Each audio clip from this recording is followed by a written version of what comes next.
Hi everyone, it's Mrs. Guffey and I have another book to read you guys. This one is called Princess Hyacinth, The Surprising Tale of a Girl Who Floated by Florence Heed. That's what we're going to read today.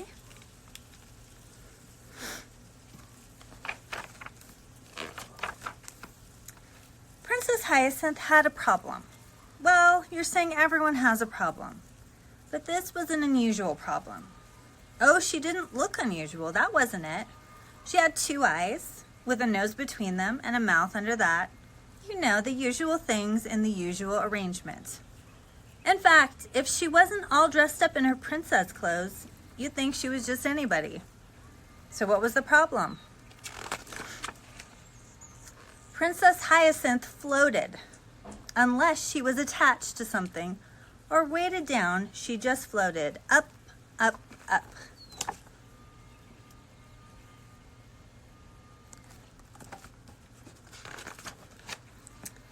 So the king and queen had little golden weights sewn into the hems of Princess Hyacinth's gowns, and little diamond pebbles sewn into the tops of her socks.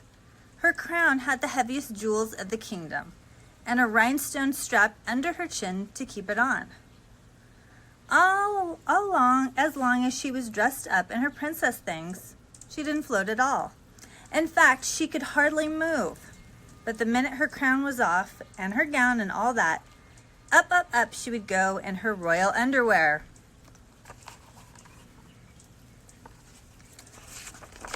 The only time she could take off her royal stuff was when she was in the palace. Then, if she floated, and of course she did, she would just float up to the ceiling, and they could always get her down in the morning.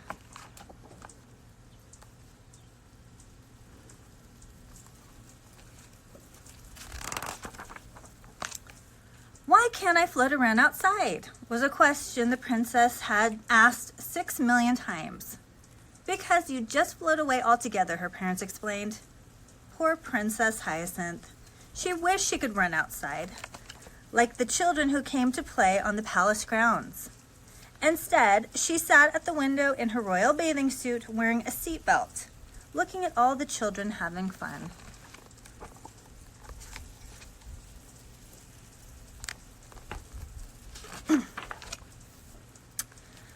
One was a red-headed boy who could fly his sky blue kite higher than all the others. His name was Boy. He waved at Princess Hyacinth every day, and she waved back. He smiled at her, and she smiled back.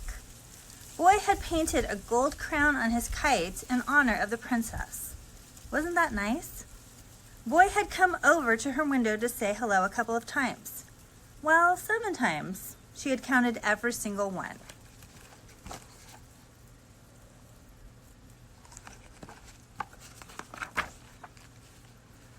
Today, he walked over again. I like your kite, said Princess. I like your crown, said Boy. He turned to go. And I like you, he said over his shoulder. At least that's what Princess Hyacinth thought he had said. Maybe he just said toodaloo or yike-a-doodle-doo. She couldn't be sure.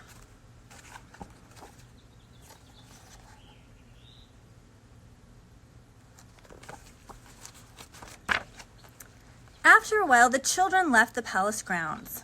I'm terribly, horribly, dreadfully bored, said the princess.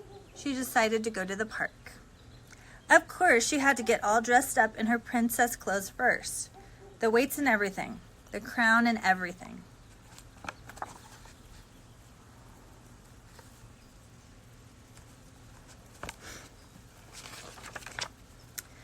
And then off she went, walking to the park.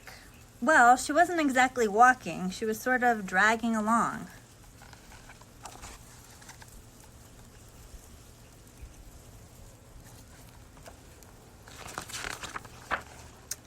She saw a balloon man coming toward her. Suddenly, Princess had an exciting idea. Mr. Balloon Man, she said, I'd like to float up there with the balloons.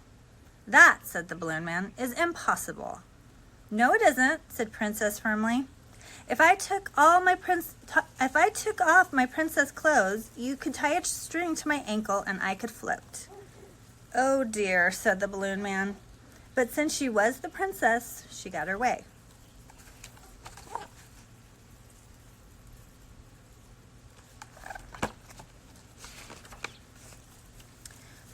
Hyacinth took off everything from tip to toe except her royal underwear. She left a sign, "Do not touch, property of the princess." The balloon man tied a string to her ankle and held on to the other end, and up she went. "I feel like a balloon," said the princess.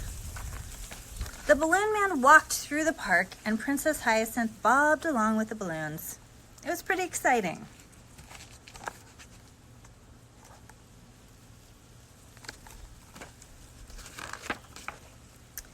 But alas and alack, somehow or other, the balloon man let go of the string that was attached to Princess Hyacinth, and up she went. "Oh, wow," said the princess.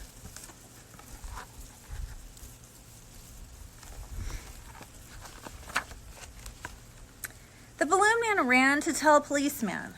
The policeman told the palace guards. The palace guards notified the king and queen. "Oh dear," said the queen. The king got out his binoculars so that he could watch the princess as she floated up and up. "As long as I keep an eye on her, she won't get into any trouble," he said. Princess Hyacinth floated higher and higher. But hey, she loved this free bird feeling.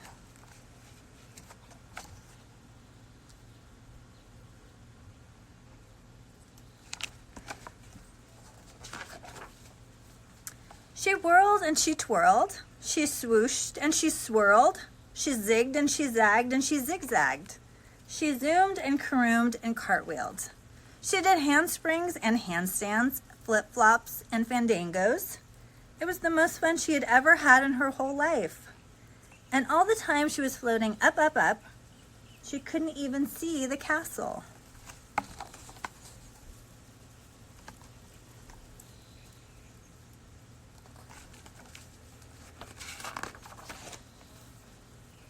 "I never knew the sky was so high," she thought.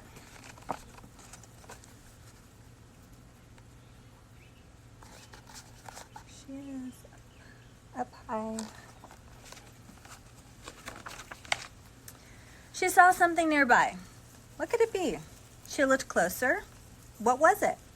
It was her crown, her golden crown. What was it doing here? She was close enough now to touch it. Look! It was Boy's kite with the painting of her crown. Oh my! Before she knew it, she was tangled up. Now what?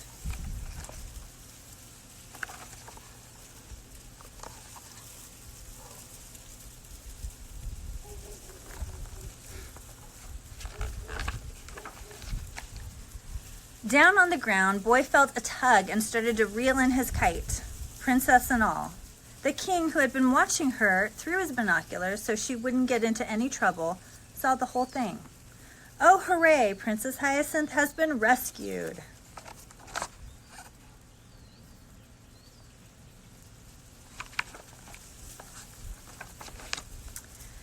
Boy was a hero. The king gave him a bag of gold. Now what? "Well," said Princess, since Princess had had such a wonderful time floating up there in the air, she wanted to do that every single day.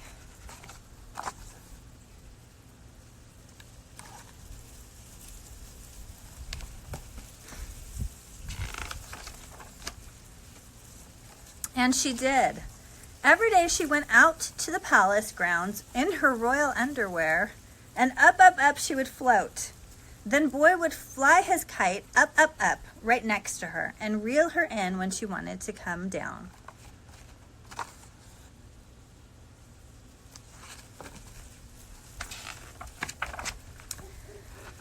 And then she would invite him into the palace for tea and popcorn. The problem about the floating was never solved, and that's too bad. But Princess Hyacinth was never bored again. Good.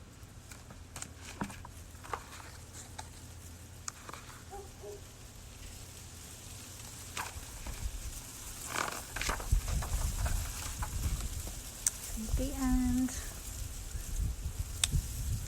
Thank you for listening, and I hope you guys have a wonderful day. Until next time, bye-bye.